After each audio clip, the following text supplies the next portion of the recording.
Whose Views, it's time to celebrate 60 years of a Time Lord with JT and the Whotastic panel.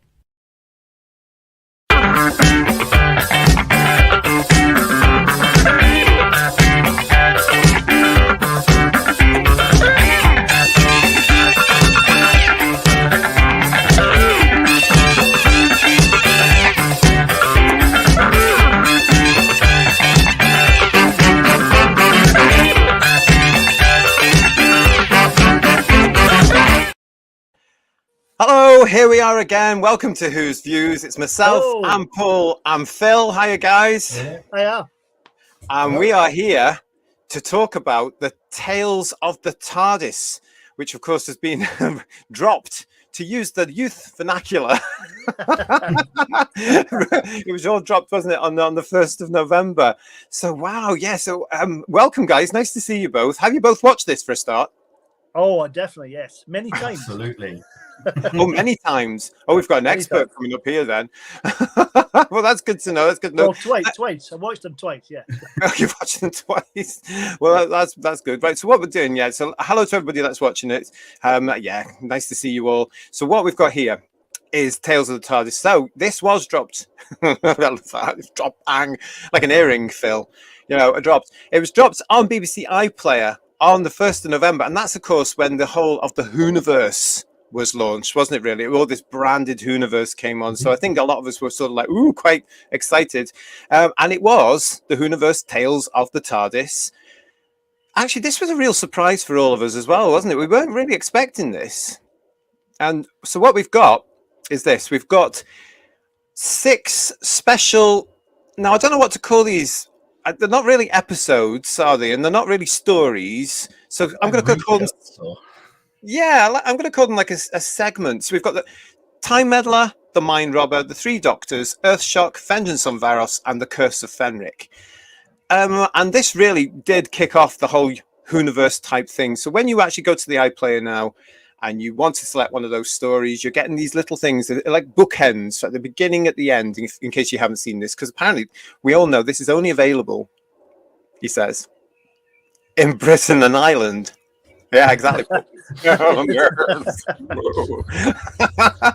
sure the BBC are on top of things there. So this is a bit harmless fun, wasn't it, guys? It was lovely, and I'm really impressed you said them in order, GT. Thank you. Because they're not on order on the iPlayer. I had to watch them in order, so I had to watch Stephen and Vicky first. Well, you know me. I had to as well, because they've got to be in the order of transmission. You know? Yeah. Well, I went straight in at Vengeance on Varos, and it was magical. Right, come on then. Get it off your chest. Tell us about that. Now, in case you don't know, Phil here is a massive fan of the 6th Doctor and of Colin Baker. We go back a long way, don't we, with Colin? And, yeah, so... Because I knew it was coming, because you'd sent me the pictures as well, so I was excited. And when the 1st of November dropped, I had 10 minutes between meetings, and I thought, you know what? I'm just going to watch the start of it. So I sat here in the office, and I started watching it on my phone, and it got to the bit where she's going, oh, Doctor, you've got old. And he's like, oh, yeah, I've got big. And it was just so lovely. And then I realized that I was crying, and then I had to stop and dry my eyes and then go into the next meeting. And people are like, oh, you're all right. I'm like, yeah, fine. You were really crying. I wept, and then that evening, because my eldest boy is just getting into Classic Who, I said, oh, let's watch these. So we watched Colin first, and we watched all of it, and I was sobbing, I think, at one point, but smiling as well. I mean, my face kind of hurt because I'm not a natural smiler. So yeah, and then I watched the 5th Doctor, and that was no, I didn't. I watched Sylvester next. Then well, hang on a minute. What was it about the Colin segments with Nicola that got you sobbing? I just thought it was lovely. It's Perry, and then Perry's back with the Doctor, and she's been off with Brian Blessed doing who knows what. And let's not go there. Yeah, let's not go there. Not. I'm sure there's fan fiction. I'm sure there is, yeah. Don't use your work phone to Google it. But yeah, it was just lovely. I mean, it really just was like two really, and I guess in real life it is two really old friends. I mean, they've known each other forever. But it was just magical. Colin wasn't Colin from conventions and stuff. He was Doctor Who. And Nicola Bryant wasn't Nicola Bryant. She was Perry, and they were back in, was it a memory TARDIS or whatever? And it was lovely. It was just lovely. Dude, I'm so chuffed though that you loved it. I really am, because when I heard this thing and I sent you the pictures, I thought of you immediately when I saw the Colin one. I thought Phil's going to love this. He's absolutely going to need to see this immediately. Well, I was just nervous that it was going to be, I don't know, sometimes like new Who can be a bit down on old Who and can kind of take the mickey out of it a little bit. And I was just worried it was going to be a bit ironic, but it wasn't. It was exactly what I wanted it to be. Oh, well, that's good to know. Paul, what did you think of the Colin Baker segment for Vengeance of Eros? Well, to be honest, I liked all of them in different ways. But the Colin one, there's a couple of things about the Colin one, and with the Davison and McCoy one. I don't know if you. I know you haven't watched it, but in Power of the Doctor, we have little cameos of some of the older Doctors and companions. Yeah. And partly because of that, although I loved it, don't get me wrong, I felt the impact was less strong for me in some cases because they'd been in last year. Some of them, well, a lot of them, in fact, to us. So, fair point. That's interesting, isn't it? I still enjoyed it. They were great. But I did think the impact was lessened a bit for me because I've seen that a year before a little bit, if that makes sense. It does actually, and it's very interesting, isn't it, Phil? Because am I right in saying you haven't seen that Power of the Doctor as well? No. I haven't watched New Doctor Who for a long time. Yeah, so it's the two of us that haven't seen that. So for us, we got something different. Because when I saw these things coming out, I felt this sort of, I was really quite, I thought, well, that's fantastic. They're acknowledging proper Doctor Who, as I call it, 63 to 89, which they didn't necessarily do in the 50th at all. And we had that discussion on our Day of the Doctor review, but they didn't really do that. So this was obviously bearing that in mind 10 years ago and actually saying, well, let's make something of these actors while we've got them. So, yeah, what do you think, Phil? I mean, we got something different, maybe. Yeah, I mean, I haven't seen the Sixth Doctor on the screen since I saw his back in the 50th. You know, when he steps out, and all the old Doctors are standing there looking out. Yeah, that's the last time I've seen him. Oh no, I think I do. I did get a warm feeling in watching them and enjoying it.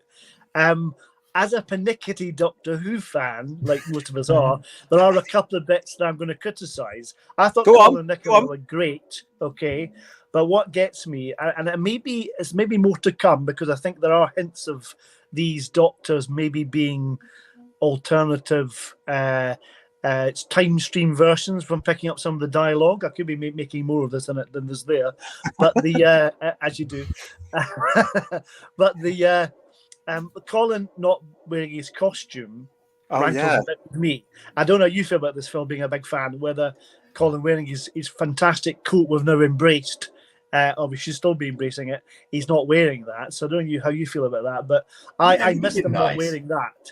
What was that, Phil? Sorry, say again?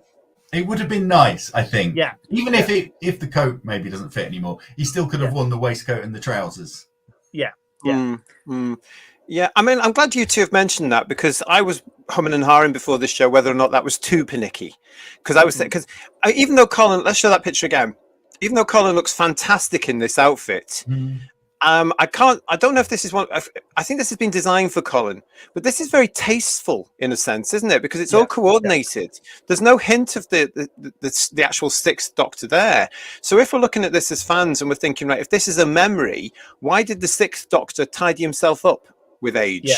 I don't know. I would have liked to have seen possibly a very smart version of what he used to wear. Maybe they didn't have a budget. Maybe Colin said no. I don't know. Possibly that's a possibility. I know that certainly more recently Colin's been reluctant to put the costume on.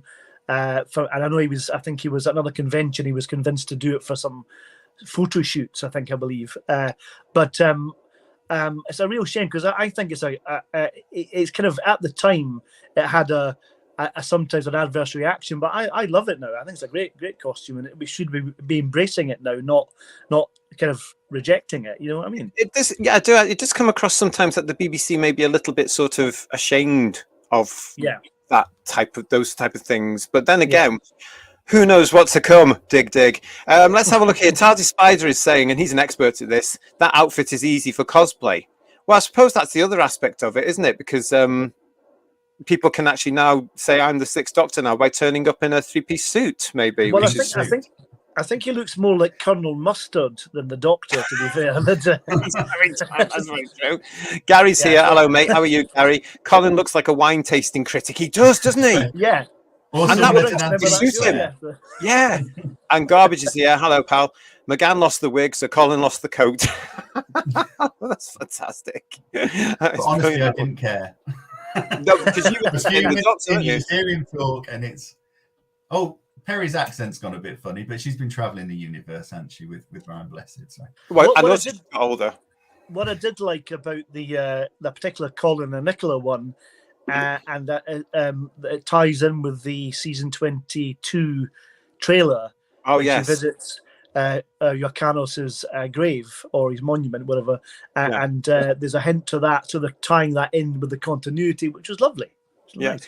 It is. I mean, when this was announced, and it was announced a couple of days before they actually arrived, wasn't it, really? So we're all like, oh, this is great. And the original actors are back. It was all done hush-hush and all this sort of stuff. Lovely. It was supposed to be a nice birthday surprise for us, especially as the older fans. So it's nice that they've done that. But I was expecting something like the collection box set trailers. And this is exactly what we've got, isn't it? These are nice very sort of... I'm not whimsical exactly, but very emotive styles of memory type thing and bookending stuff. And the biggest one there, we're going to go out of kilt for that, but the biggest one I think that was really an emotional piece, and correct me if I'm wrong, guys, was this one. Because here they are, you've got Peter and Janet as the Fifth Doctor and Tegan coming on board the Memory TARDIS to talk about the story they didn't want to talk about. Earthshock, which of course we all know deals with the death of Vadric. So here they are in this particular point here, getting used to the fact that they're in front of each other again. They've given them the big hug or that sort of stuff. They've got that out of the way. And it's the story that they never wanted to tell. And that for myself thought, because it was never dealt with back in our day, because Doctor Who didn't do that. They just moved on and moved on and moved on. So I don't know. Do you think it was the right approach? I think that it's actually a lovely little scene. Part of me, I've been listening to the season 20 box set commentaries and some are behind the sofas, and you know that the fifth Doctor TARDIS team rib each other mercilessly all the time, and they're always going on about Matthew, etc., and the relationship with each other. And it's quite funny because when they're doing this emotionally, they play it really well, but the back of your mind, you can't help thinking about the story they tell us about when they tried to play it really seriously when Adric died in Earthshock, and at the end of it they couldn't stop laughing. They were corpsing. So it's hard to get that moment sometimes when you think about some of the stories they tell you about conventions and rehearsals and stuff like that. Yeah, I mean that was the thing about this, wasn't it? I mean, because it is very it's as though they're making they're trying to get the characters to make peace with it here. And by talking about it, it's going to be I think he actually used the word therapy, didn't he? Yeah. But it is quite a nice way from that bit. It segues into Earthshock beautifully, doesn't it? Really, as well. I thought that was quite nice. Where no, we've got to go back to the beginning. Oh, and we weren't the beginning. There was something that was happening before that. Who told him? Yeah, the transitions between the introductions to the story, the intros and outros are beautifully done. I think. Yeah, they really are. Thanks to everybody that's watching us here now. This is an impromptu show. So we've got here Gary saying here, it's grandparents telling the young folk a bedtime story. That's exactly what it is. And Tardis Spider says, I just can't in the real world be sad for Adric's death. Sorry. That's harsh. Ooh, Tardis Spider, he is harsh, isn't he, Phil? Ooh. That is. He never found out if he was right. So what happens with these things, in case you haven't seen them, as we're saying, you get a beginning of it, then it bleeds into the episodes, and you get the episodes as were, okay, on this thing, and then it comes back to this memory TARDIS of wherever that is in time and space. From what we get from this, they do get their own little opening titles, and from what we get of this, the memory TARDIS is actually somewhere in the TARDIS, because there it is, materializing and spinning through time and space. So it's somewhere in there. It's all weird setup, and each of the Doctors, they don't actually say whereabouts in their time stream they are. It's all very ambiguous and inflated. Oh, it opens the door for lots of things in this universe, doesn't it? Really, it does. And I don't care when it is, to be honest. I just care that it is. Yeah, and it's honestly, it's odd confession. I haven't watched any of the outros. I didn't even think. Oh, it didn't even occur to me. I watched the intros and then moved on to the next one. Well, you've watched Phil. There we go. We're about to spoil a lot for you then. I mean, because what happens after Earthshock is actually quite bizarre, because what happens after Earthshock is this, you get Tegan reliving the moment, and she's actually in. Well, she's in shock again, isn't she? She's going through that therapy of reliving the situation with the Doctor, and they're there in the TARDIS, and they're actually talking about this. And then they go on to actually what people do as well. They spin this around to be able to say, "Oh, Adric, oh God, he was a stubborn boy, wasn't he?" But Tegan says, "Really important. He loved you." And the Doctor says, "Yes, I know that now." Oh, it's a good job I didn't watch it. Yeah, you've been bawling your eyes out, Phil. Bawling your eyes out. My kids were mocking me as it was. We're quite right too. I would have been, but it is a nice one as well, and to kick that sort of stuff off with Earthshock, getting the big one out of the way. Really, it's quite sweet in a way, isn't it? It's lovely that they have covered emotional stories to kind of reminisce about or try to mend bridges, or as it were, mend memories and relationships a little bit. The interesting thing that made me laugh, though, the Colin one I really like, but they never mentioned the Doctor trying to kill Perry in Twin Dilemma. Maybe that'll come later. Well, maybe if they do the Twin Dilemma one, because it's now been hinted that this is the start of could possibly be a lot of these things as well. And you could get various people cropping up from always, because we'll come to the Wendy Padbury line in a minute. But Zoe does say, I suppose we all come here at some point.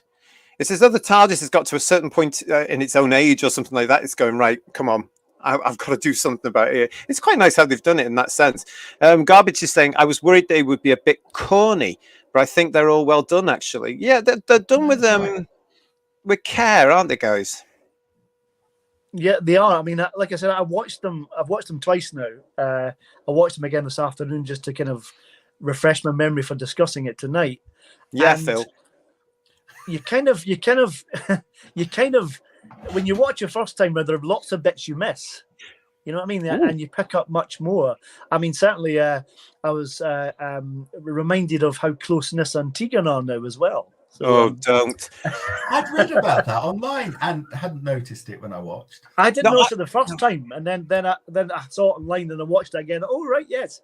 Do you know what though? It's utterly nonsense, because it's just another one of these things. There's a certain element of fans, a small element that the BBC seem to be pandering to constantly, Phil, and they want Tegan and Nyssa to be in a lesbian relationship.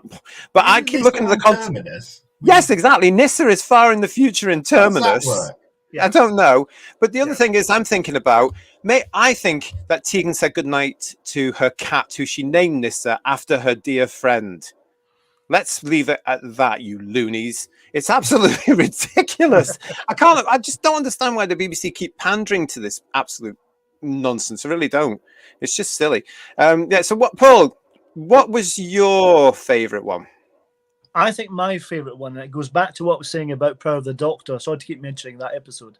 The best bits in Power of the Doctor were the cameos. Anyway, but because they hadn't been in it, was particularly Stephen and Vicky. I'm a massive William Hartnell fan, First Doctor fan, and that I was like Phil. I was really filling up with emotion. I felt really, really moved by this because it was beautifully played, and we'd not seen them.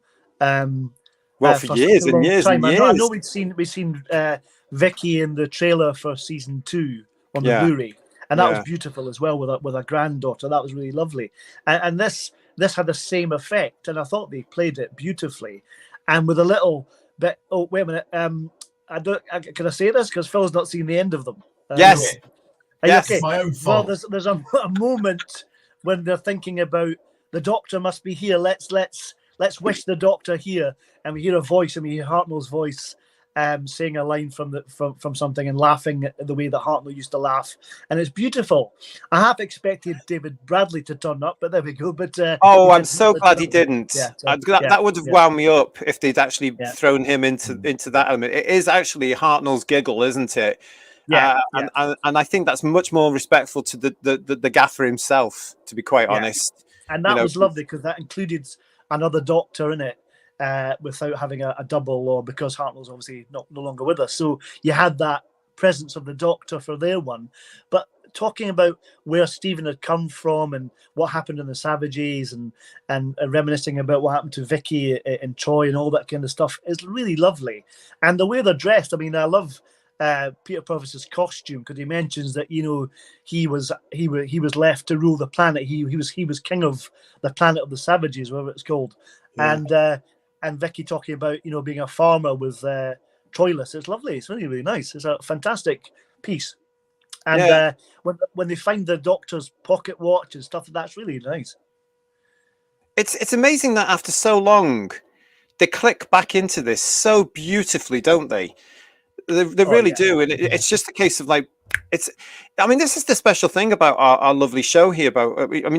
These characters are returning after all these years, and these actors coming back for the first time to portray these, and it just works. It's just magical. It's as though they were doing it just last week. There's something about Doctor Who that allows them to do that. I think with all our actors, they just get right back into it. It's just, I think part of that helps it, and I've said this a few times, when Paul McGann came back to do Night of the Doctor, he's had a whole catalogue of audio dramas. Likewise, Maureen O'Brien and Peter Provis have done as well. So they've kind of captured the characters through the audios, and bringing it to the screen is much easier for them, I think, because they're already connected with it. So it's not like it's been 66 to now.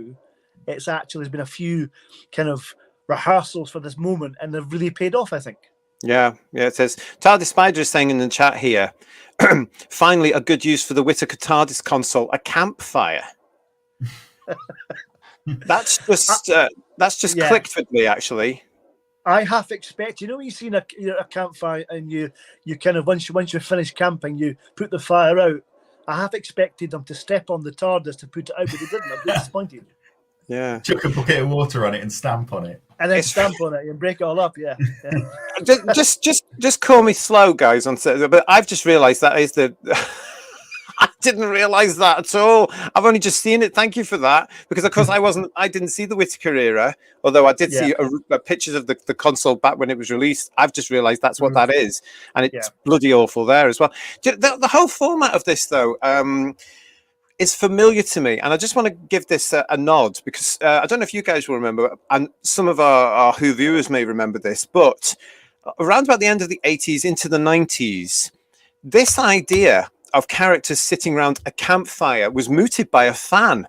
Now, I can't remember the fan's name, but I'm sure it was a letter into Doctor Who Monthly. And what he was saying, and it definitely was a he, and what he was saying, and if you're watching, say hello to us or leave a comment in the chat if it was you, but he was saying in a letter to Doctor Who Monthly that what they could do to get round the loss of Shada was to have the Doctor sitting in an armchair with a companion next to a fire, telling the story as a Christmas special, so that he could narrate the bits in, the ones that he can narrate the missing bits. So when I saw this, that came back to me, that letter from Doctor Who Monthly all those years ago, and I was thinking, I bet you that some of the fans that they are, whether it be Russell or Phil or whomever, may have seen that, and it's registered in their heads somewhere. They'll probably say it won't. There you go. But it was just, I just thought, gosh, this has been mooted before, this sort of idea, and it shows it works. That wouldn't surprise me. That sounds like a reasonable assumption. I remember a similar convention was suggested in terms of a storytelling device was when they did Who's Doctor Who. I remember Terence saying it in an interview somewhere that Terence Dix that when they did Who's Doctor Who, they're going to show the clips of the series. They're going to have Tom sitting in the console room, and all the clips would play on the scanner, and he would tell the story of Doctor Who from that point of view. And it's a very similar kind of device, isn't it?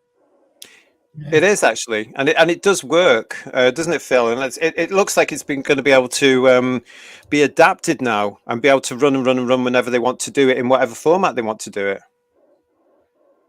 Yeah, I mean, they can bring back any sort of companion and doctor duos and run practically any story, can't they? Oh yeah, they could. I thought it was a strange collection of stories, really. I was surprised. And there may be a good reason. I was surprised there wasn't a Dalek one in there. Well, the good reason for that is, we've got the colorized version of the Daleks. Got the colorization of the Daleks coming. I think, Phil, we're going to get a little TARDIS tale for the color version of the Daleks, I reckon. But it's just a hunch I have. I could be wrong. Ooh, hunch with Paul. A new slot on this show. Hunch with Paul. What's Paul's hunch this week? Yeah, there we go. Yeah. Exactly. Garbage is saying that room they are in is just superbly designed. So so this is what we're taking to be part of the TARDIS. It's the memory TARDIS, isn't it? Garbage, and it's for what it is. It's a mashup really of absolutely everything, isn't it? We've got bits here of practically every part, or every aspect of the Doctor's adventures, every aspect of his TARDISes. You can see them all there. You've even got aspects of Shooty's TARDIS in there as well. You can see the great big white rondel there, and also I think the console panel just behind the characters there. I think that's part of Shooty's TARDIS as well, because that's something we haven't seen yet. Above the 9th and 10th Doctors. I think that's them as well. I think it is. I remember saying to you about this, and I think that I think it is, because it took me again a while to realise that. But I kept looking at the roundel, thinking that doesn't look like anything from what we've seen so far. And then when they start, I think it was Colin and Nicola were using Shooty's TARDIS at one point when the at the end of their bit, where you have to watch Phil. So, but it really ties in, and it's beautifully designed, I think. But what reminds me of the Peter Cushing TARDIS, because it's so busy. Yeah, yes. Click. Yeah. I do love it though. It's just like everything just all kind of, it's like you've grabbed a handful of kind of Doctor Who Lego and you've just built a room out of it. Yeah, well, it's like what you would expect a memory to be. Yeah, jumbled up. Yeah. And then they can hide like a little bit from whatever story in there, and they find it, and it's a little talking point. It's exactly. Well, I noticed one thing. They had a lovely sign of the out of order sign for the TARDIS from the War Machines and things like that. Beautiful little. That was also in the Capaldi episode as well, wasn't it, Paul? I think it may have been. Yeah. I think it was in Bill's first one. I can't remember the name of the episode, but there you go. But the pilot. I think it was. That's right. Yeah. Yes, it was in there. So it's all those. It was lovely, though, wasn't it, to see these two back as well? And don't they look good? Oh, I was disappointed. Fraser wasn't wearing his leather jacket with the tassels. I wanted Jamie to be I was disappointed that Zoe's not got a bubble wrap costume on. But it is lovely to see them both, isn't it? And from this one, for myself, this particular segment, scene, whatever you want to call it, was slightly different just because of Fraser's performance as well, because we know he loves the Doctor Who. We know he loves it. He channels it at every given moment. He's absolutely so passionate about it. But there were certain lines they gave him that he played for real. Remembering Patrick, remembering Debbie. I mean, that was a real touching scene. Where I think, this is where he's just remembered Victoria. Jamie's remembered Victoria, so therefore Fraser has remembered Debbie, of course, no longer with us. And it just was such a nice, natural look on his face as well. That got to me. I just thought, Fraser, you've just played it. You've knocked it for 10 there. You've just played that for real, haven't you? That's you. It's not Jamie. That's you. Yeah. Do you know what I mean? But he is a great older Jamie. I mean, he's not the guy that used to travel with the Doctor. He got grandkids and great grandkids now, and 19 apparently. Yeah. Well, they had no televisions in those days, Paul. Well, exactly. Yeah. You know, what else do they have to do? That's it, I'm stuck up in the Highlands. Gotta keep warm. But it is brilliant. It's fantastic to see that, you know, and the way they just interact with each other as well. Wonderful. And can I just point out as well, while we're looking at this particular picture, can you see the Wurlitzer? Oh yeah, yeah. Just at the top there. Now apparently that's in Shooty's console room. Oh. Now if that's not true, we'll soon find out. But apparently in Shooty's console room there's a Wurlitzer. So he's a disco doctor. Let's put it that way. All this to come. So, but this was coming in. This was giving us a lead into the mind robber, wasn't it? One of my favourite stories, I have to say, from the Troughton era, of the ones that we've been able to see and the ones we can catch up to. So to see these two remembering it as well, in both in character and for themselves, was just fantastic. I thought, and I loved this. But I don't know. This one for me just got it a little bit. I've enjoyed them all, but this one I think must be my favourite. You know. What I like about the fact is that they talk about their memories and get their memories back, and I have no problem with that, you know, because that's fine, because I think it works in the context of these TARDIS tales, because it's a memory TARDIS and it works because the TARDIS is helping them remember. It doesn't affect any continuity, not that really matters, but I think it fits within the context of the tales of the TARDIS, so that's fine. They can have it for this. And then they go back to the series and they don't remember anymore. That's fine. That's okay.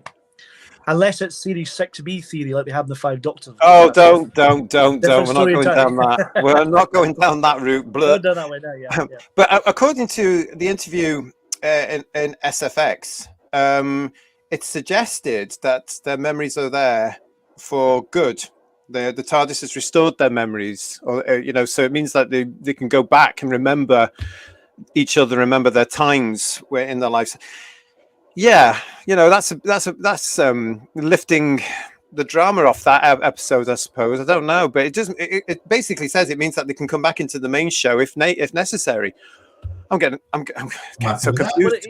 It's good for that, to bring them back, so they've got a reason to do that. I think in a way it has to be a good story though. Yeah, when they had Mel, and Mel's in again back to Power of the Doctor, she's in that as well, makes a cameo in that. And if it's to believe that Mel's coming back in the new stuff as well, then she was meant to be off around the galaxy with Sabalom Glitz. So how she got back to Earth, I'm not quite sure, but she's back, which is fine. Nissa. Nissa, Nissa would have been lathered up, if you're pardon me. Let's see what we've got here. We've got, I put this up before, but Gary's right here. It's a similar sort of thing to Kirk, Spock and McCoy in Star Trek 5, the row your boat thing, which also, spookily, for me, it works. I actually quite like those scenes where they're together doing those sort of stuff. TARDIS Spider is, to us, the hardcore fans, that set is a museum itself. It is, and if that's obviously that's the set they're going to be using for more of these things. Anything that can get any newer fans in to say, right, what's this about? What's going on? If they can go into the episode more and spot things, like in the Time Medal, of course, they bring out the alleged helmet to say, this is what we found on the beach. Look at this, you know, it's brilliant. Kirsty's saying something here. Anything but the console we've had recently. Okay. Campfire console. As it will forever be known. Maybe instead of strangling Perry, Colin can kick Jodie's console. I'm sure a lot of them did kick it, to be honest, when it was on the floor, because it's so low down. But I'm sure they really did. I'd like to say hello to David Hammond. He's joined us here as well. Oh, yes. Shame John didn't get a story on his own because he had to share with Billy and Pat. Yeah, we'll come to that in a second on that one, because that's an interesting story. The whole lot, let's look at this. The whole lot of them, says Gary, is in the land of fiction or even the toy maker's world. Ooh, could be. Why have you never left the land of fiction? Do you know, I worry about things like that. The last 40-something odd years have all been about. Yeah, that's a whole Dallas season there. Well, that's a great way to be able to say certain things didn't happen. Yeah. No, I'm getting into this now. There's hope. I would love to go to a Comic Con and see that memory TARDIS, says Garbage. And every time Pertwee is mentioned, we note TARDIS Spider-Phil is a massive John Pertwee fan over there in America. He even dresses up as him to go cosplaying in lovely, lovely, gorgeous velvet outfits. Really, really nice. Yeah, I felt a bit weird about this one. Let's go to the Three Doctors, because we get Katie back, and she's with Thingy What's It from the Sarah Jane Adventures. What's his name? Clyde. I said this didn't work for me because I don't know him. Yeah, I don't know why Joe knows him. Well, I'll let you know about that one now. I'm the least tearful of that one. Well, yeah, I mean, I thought this was a bizarre combination, and the reason Joe knows him is because Joe was in the Sarah Jane Adventures. She did a 2-episode story called Death of the Doctor, where she and Sarah Jane are they're told the Doctor is dead, and the two of them do not believe it, so they have a rip-roaring adventure together where they actually prove the Doctor is not dead, and Matt Smith turns up in it. Yeah. So it's actually that emotion you up again, Phil. I'd imagine if you watch that. A little bit, yeah. You will, because it's one of these things. Again, it's Sarah Jane Adventures, but actually those particular Russell writes them, and they're magical because the girls remember, and they remember our Doctors and their adventures and stuff like this, you know, and it's beautifully done. So you just go, oh my God, that's John, that's Tom. I recommend, Phil, if you have not watched Sarah Jane Adventures, you get them on DVD. They're fantastic, really are. Yeah. Well, I started watching the first one with my youngest son the other day, but it didn't hold his interest, sadly. All right. Oh bless. Oh gosh. The first one's not. The pilot one's not a great episode. There's that the Bubble Shock one. The Bubble Shock one. Yeah, that's not a great. That's not a great representation of the series, to be honest. It's a good one, but it's still. Anyway, we're not talking about Sarah Jane. That's going to be another show. That's another one. So this one here, while I know the characters have met, it didn't gel for me. I didn't like it. What had it to do with the Three Doctors? I just didn't get it. And I don't know why she was paired up with him. Maybe it was because these things are supposed to draw younger people into the iPlayer. I don't know, but it was lost on me. It was lost. I just thought, why not somebody else? I mean, we have still got a couple around, you know. I was literally thinking, who else could it be? And then I was like, I don't know if they're dead or not. Well, we do have, isn't it? Yeah. Still alive from Unit. Well, John's around. Yeah. Sorted. And he was in it. I think bizarrely, it's maybe not even the choice. It's maybe the choice of the story that's the issue rather than the two characters, because I don't know, there's all these lovely references to Stuart Bevan, Professor Jones, which is really, really nice. But I don't know why they didn't show the Green Death instead. You know what I mean? It would have made more sense. Yes. Oh, they could have originated a character. Because it's a very tenuous link between Joe and Clyde, isn't it, really? They met once. Yeah. So for me, I just thought it's lovely to see Katie. It's always lovely to see Katie, you know, busy woman that she is. It's always lovely to see her. And she plays it well. I mean, the moment she had with the Metebelis 3 crystal. Yeah. The third Doctor's jacket there on her shoulders. This is the bit where Clyde's left her, of course, and she's remembering herself, and something goes on here, doesn't it? And you know, a memory's triggered, and it's sweet. But I don't know. It's a bit of a lost opportunity for me. I don't know. Am I being harsh? No, I think I know what you mean.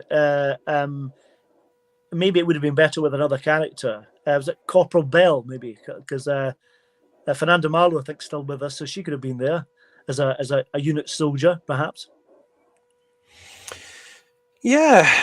I guess this is where they're going to... I mean, for this, obviously, for the 60th anniversary, there could be certain ways... They're trying to get people involved in it that are around and what have you, and mash it all up. But I don't know. For this one, the Joe and Clyde, Sarah and Clyde, I would have got. Yeah. Well, there are some lovely references to the Sarah Jane Adventures and the demise of Les Sladen and stuff, which is really, really lovely. I think it's probably a Sarah Jane Adventures iPlayer hook as well, I'd imagine, trying to get people to watch cross over the shows. I think that's what it is. That's what it has to be. Yeah, it has to be that. But Gary's just come up with a fantastic suggestion here. The Curse of Peladon would be better with Katie and David Troughton. Yeah. That would be really good, because it would be lovely to see those two characters all these years later, and she could have looked at what she would have married. No, I'm kidding. I'm kidding, David. I'm kidding. I'm kidding. We love you. Mwah, mwah, mwah. Peter's just joined us saying hello to everybody. Hi, Peter. It's lovely to see you. We're talking about Tales of the TARDIS here on Hi, Who's News. Peter. This is our review of these 6 segments, scenes, mini episodes, webisodes, iPlayer-zodes, whatever zodes you want to call them. I'm really not too sure what we're calling these things, but they're there.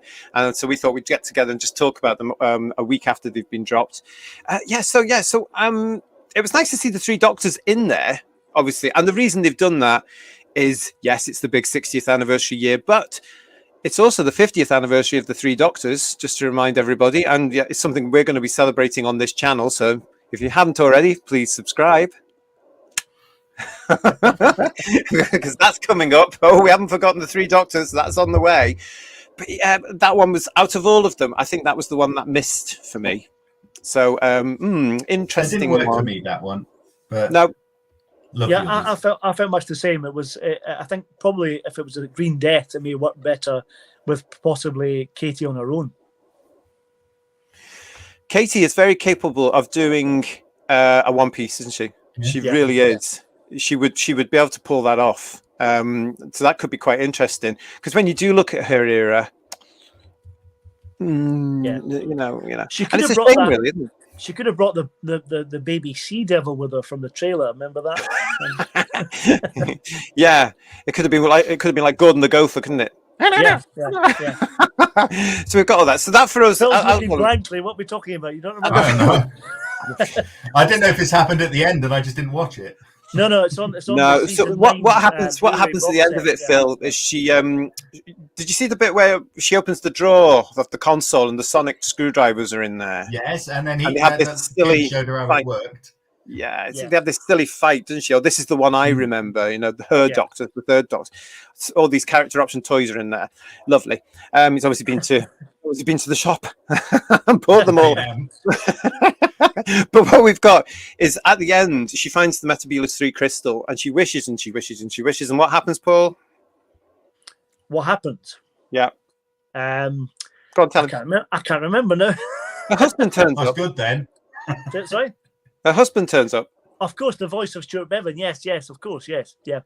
Which Yeah, is really, really nice, because I'm glad they recognised that, because they've done that a couple of times, and it's really, really lovely. I think that they did that, because they did it again on the Blu-ray trailer as well, when they're talking about ecology and stuff like that, which is really, really nice. But yeah, it was a lovely moment, and again using his voice, not having a double doing it or something like that. It was a really lovely touch, like the Hartnell one we mentioned earlier.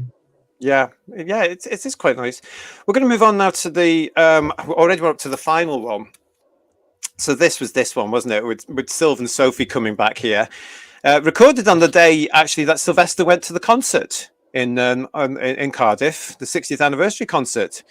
So secret, but here they are. Sylve straight back into his costume as though he was wearing it last week. I mean, how good does he look? You know, he's just just so at home, isn't he, Phil? You know, like before we were talking about in the last one I was on, we were talking about his audition or his screen test. Yes, it was like he was the Doctor then, and he still is now, even though he's not anymore. It's the same guy in both bits of footage, even though they're like so many years apart. Yeah. Yeah, I didn't get because they said, "Oh, she was going to a meeting," but I didn't know whether that was because I hadn't watched that whatever it was of the Doctor. Maybe that explained. I didn't get it. No, this ties in with the trailer again for the Blu-ray box set, because when that came out for 26, I think it must have been. It would have been 26, wouldn't it, with Ace? Yeah. Ace is now, and also it ties in with Sarah Jane Adventures, where Sarah mentions Dorothy.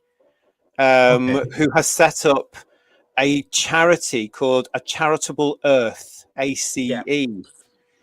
So it implies, it's implying that Sarah is keeping an eye on various other companions. She knows where Tegan is. She knows where Ian and Barbara is. She knows Harry's passed on, but she kept a very big relationship.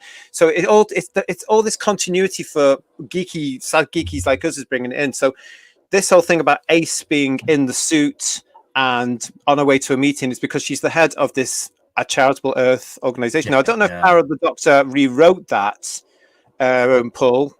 I no, I don't think it did. It didn't really touch on it. Really didn't mention it much. I think there was they had a lovely scene with McCoy and Sophie together, and Sophie and Janet were very much prominent in that episode as well. But they didn't. I don't remember them mentioning anything about that at all. So they've not tinkered with the continuity, which is good. Right. What I Well, have yeah. to say in terms of continuity and canon, I'm going to put my tuppence in here. At the end of this, what you have to watch this again, Phil. They mentioned that the last time they saw each other was when the Rani was around. So in my mind, Dimensions in Time is now canon. Okay, so he's mentioned it. Yes. Phil's loving that. I can tell. Yes. Do you know? It's I absolutely remember that. typical. I had to buy 3D glasses and everything. It's a different show. It's absolutely typical that Paul mentions this because he knows I hate this bloody thing. And Gary's also done it as well. Gary has said here the greatest anniversary show, Dimensions in Time, is 30 years old this year. I hated it then when I was on set for it, and I hate it now because it was a load of old poo. But it was in 3D, Justin. It was amazing. It was like Troughton's head was coming at you. It was amazing. Yeah, Pickles in Time. That's it. Yes. but they did sort of mention it, didn't they? They mentioned something about the Rani, and I just thought that was a great sort of nod to something else that happened. And I just thought, you absolute utter. To be fair, it could be any other adventure with the Rani, but I just think for me that's Dimensions in Time. Garbage is saying here as well. Hi to everybody in the chat. Nice to see you all. The pair from my favorite Who Story episode ever, Remembrance. Fantastic. Tardis Spider was saying, strange way the relationship of former doctors and their fans. You are typecast forever, but not alone. You are one of many. Now you become part of a family. And they all say that. The Doctor Who family's been growing and growing and growing since we were all kids. You know, and it's mutated. That's all I'm saying. Sarah Jane says Gary was the classic series fan ambassador. I think Gary, that legacy will live today. And as I've said before, if you are getting a role as a companion in Doctor Who, the one you need to go back to is Elizabeth Sladen to see exactly how it should be played. That's my opinion on this. And Pete says, I saw Owly in the background of one story in the console room, and there was so much in the background. Yeah, Jo points it out, doesn't she, in the Green Death and the Three Doctors one? She picks it up and says, Sarah Jane. And that's when they confirm that poor old Sarah Jane's passed on in the Doctor Who universe, which I can't accept that. I just for me, she's still out there. Yeah. Still doing what she does. They did the same with the Brigadier when Nick passed away. That was it was hard to take in. I thought they could have kept him alive in the fiction of the series. Would have been nice, but well, surely if this is a memory TARDIS, Sarah would find her way there anyway. Yeah. You know, I don't know because if the Doctor, well, it would, yeah. But do you know what I mean in the context of the stories? And do you know what? Anything can be done now. They're about to color episodes. Next coming to your shelves will be 3D holographic images. Of William Hart. We had that. We're back on Dimensions in Time, aren't we? We are. Yeah, exactly, yeah. You see how it works? Heads on sticks, yeah, like that. Oh my goodness, this is funny. But so we've got Sylv and Sophie here doing what Sylv and Sophie do. Now, for myself, actually, everybody, this is where I'm starting to get a little bit sort of on edge because I know that Sophie's been in the Doctor Who I don't watch, and I'm thinking, they're going to reference it. They're going to really clamp down on this. We're going to be made to think this is it. And lo and behold, yes, it is. Because she says the last time I saw you were a hologram, and I'm thinking, that must be that show I didn't watch. And I think if you're going for the audience, I don't know. Again, who's this actually for? It's a member berry for all of us of our age group, the classic fans. It's nodding to proper Doctor Who, and yet it still has to sort of attract the newer audience. They're not going to please us all on this, are they? Because if they don't say something about the awful era, they're going to get criticism. If they do, they're going to get criticism. They've created such a mess for themselves. Do you not think? I think so. They're trying to please everybody. Like you say, they won't please everybody at all. And we all have eras we all prefer or like the best or whatever. So I think it's hard to please everybody. But I'm dreading what's coming next, to be fair. But I think You can ignore it and move. Like, it didn't trouble me. I assumed that comment was about something I hadn't seen. Yeah. But I kind of ignored it and moved on. Yeah, I think that's what we've got to try and do. But I think it's going to be difficult if we're watching the new episodes from what we're reading this week. But we'll talk about that on another show, another time, possibly as we get nearer to the specials. But yeah, I mean, the other thing about it, Sylve he's back in the Doctor mode immediately, isn't he? Isn't he just? Yeah. He doesn't look that far off where we left him as well in 1989, to be honest. Maybe that's because we've seen a lot of him over the last God knows how many years. I don't know. No, him and Peter are like returning Doctors. They keep coming back. I mean, they become the sort of the new Patrick Troughton. Troughton came back all the time, like three times in a row, and they're all doing it now, which is lovely. It's really nice. Do you mean that David Tennant's the king of this? I think at the moment. I suppose. Yeah. Well, let's have a look. Yeah, because we've had Davison came back for the Children in Need thing, didn't he, with Tennant? Yeah. What was that called? Time Crash. Time Crash. And when and else don't did he be forget back? Dimensions in Time. I am forgetting Dimensions in Time. I'm trying desperately to always.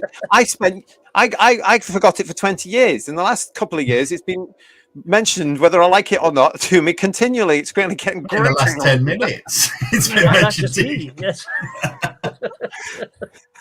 But now I know it's an Achilles heel. I'm going to go for it too. So. Don't you dare.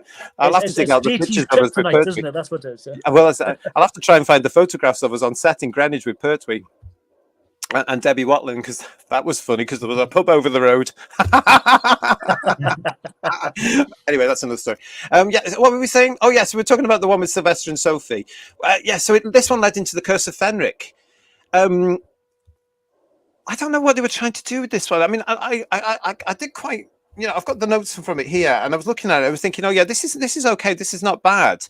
But I think even they were pushing the emotional thing too much, really. Ace says that she went back to see Kathleen Dudman, her nan, years later, who was suffering from dementia. But at one little point, as people do with that awful, awful thing, she recognised Ace. That's quite nice. I don't know. Sweet. I'm going to use this word. The Sixth Doctor wouldn't like the word, but I'm going to use the word sweet. What do you guys think? I think it is sweet, but I think the trouble is they're trying to write it very much in the emotional context of like the new series, and sometimes it jars a little bit with classic and new because it wasn't really written like that. But it's a nice moment, certainly. Yeah. I don't know. The Seventh Doctor says to Ace, "The best is yet to come for her." Ooh, what? I mean, the way I got that, viewers, Phil and Paul, the way I got that is there's all this talk of spin-offs. Yeah. Sophie's available. Bonnie's already back, as we know. This unit thing is in there. I believe, from what you've told me, Paul, that Ace is somehow involved with unit at something. She's involved with the episode I keep mentioning, not Dimensions in Time, but Power of the Doctor. So there's shifting Dimensions in Time as well, to be fair. So I don't know. I mean, there was just that little thing, the best is yet to come, the Doctor says to her. And I just thought, right, okay, this could be very interesting. Gary's saying, should have Sylvester listening to jazz and eating jelly babies, like in the TV movie. That would work for him as well, wouldn't it? They could do that. That'd be nice. Yeah, they could actually do that. But no, it was nice to see. It was nice to see them back, and it was lovely to see Sylve along with Umbrella. I wonder where he got that one. Do you think that's his original one? I think it's one of these ones you can buy. I think, isn't it? Like mine? Yes, like yours. Yeah, I don't know. Because I was under the impression he'd lost his years ago. Kirsty's saying here, that would be Ace. It's just what they said. When you go and look at it again, Kirsty, there it is there. The best is yet to come. Title is easy, says Gary. Ace Adventures. A charitable Could there not be another Sarah Jane Adventures, but with Ace? I mean, it would work. For me. It's been hinted at several times. What have Sarah scored out and Ace putting underneath? Literally just written over the top in crayon. With crayon, yeah.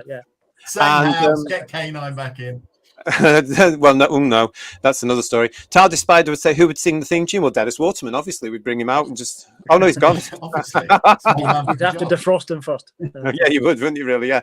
So that's what we've got there. That's us looking very, very bizarrely at these stories here. Let us know what we're going to do scores on the TARDIS doors in a minute, Who viewers. So if you're familiar with our reviews series here, you'll know what we do. We're going to ask you to give these episodes as a series a score out of 10. So we're gonna do this as series 1. The Time Meddler, the Mind Robber, the Three Doctors, Earthshock, Vengeance on Varos, the Curse of Fenric. How much are you going to give them all out of 10? So while you're thinking about that, we will play this.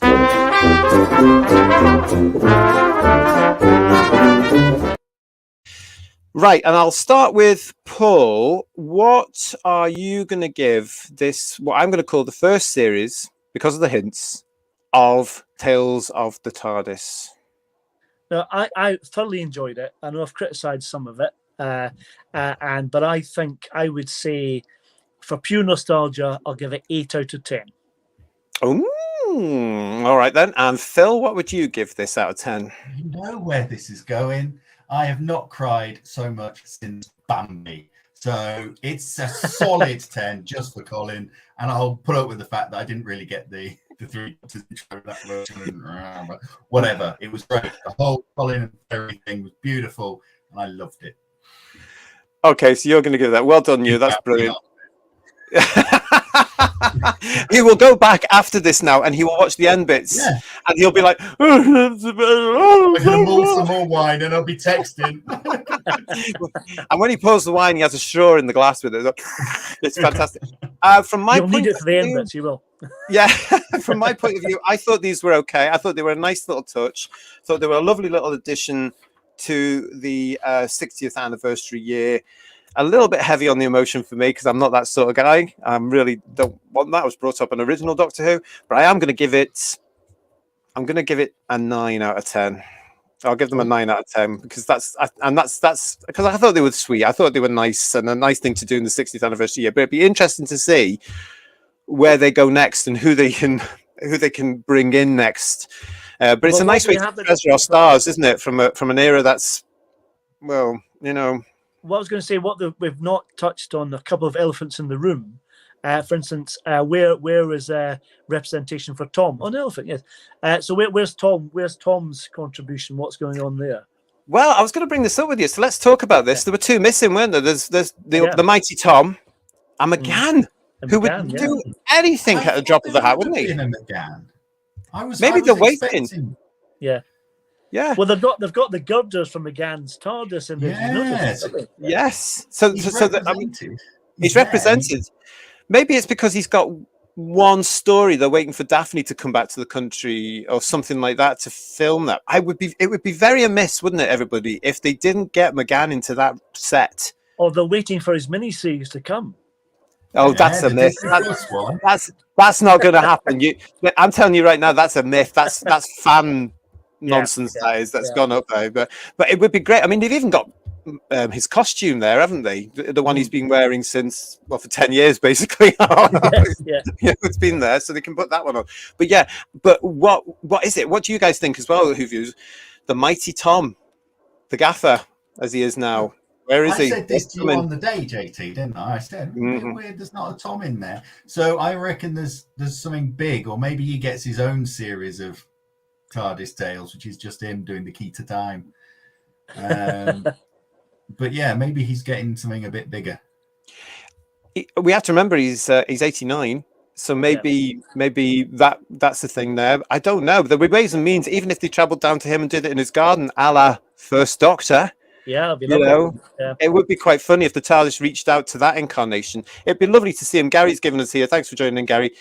10 out of 10, just to celebrate who's still alive. Exactly. Yeah, it's nice to see them, and it would be lovely to see them doing more. We've got to treasure them while they're with us, I think. And Peter's saying nice additions for what I saw. So that's that. So I think it's getting a big thumbs up for us in this special 60th anniversary year. Thank you for joining us. We've had a bit of fun talking about Tales of the TARDIS here, which is forming part, of course, of our 60th anniversary special shows here on Who's Views this month of November 2023. The playlist is called Diamond Dazzlers. You can get all our 60th anniversary shows from November on that one playlist if you're new to the channel. And of course, it's a mix of live streams like we're doing now and recorded shows as well. And we are obviously building up to those 3 new episodes. The specials are on their way. The countdown is on. It's a couple of weeks away. Stay with us. Please please subscribe to the channel. Stay with myself and my chums. You're all very welcome. You're all part of the team. We want to hear what you're thinking about this. And as we move on to those specials and what we're going to be looking at, and oh my God, I'm getting a headache already thinking about what we've got to do. Garbage is saying he's only seen the first 10 minutes of one. I think it looks good overall, so he's going to give it an 8. That's fine. That's absolutely fantastic. Which So I one? decided well, the whole series. The whole series. In 10 minutes of one, I want to know which one. Can you reply? Yeah. Curious. Have a good weekend. Remember those who served. Absolutely. Terry, absolutely. Yep. I've got my poppy there as well. Absolutely. So important because it is that a historical weekend. And Peter's saying Diamond Dazzlers, nice. Yeah, took me minutes to come up with it, Pete. Right, so listen, until we see you all again very, very soon, have a look after yourselves. There's lots of news going on here as well. So if you haven't already looked at our Facebook page, Who's Views on the Facebook, please like and join that one as well. And we will see you again very shortly here on our channel. Until then, take care of yourselves. Bye-bye. Bye, everyone. Bye-bye. Bye.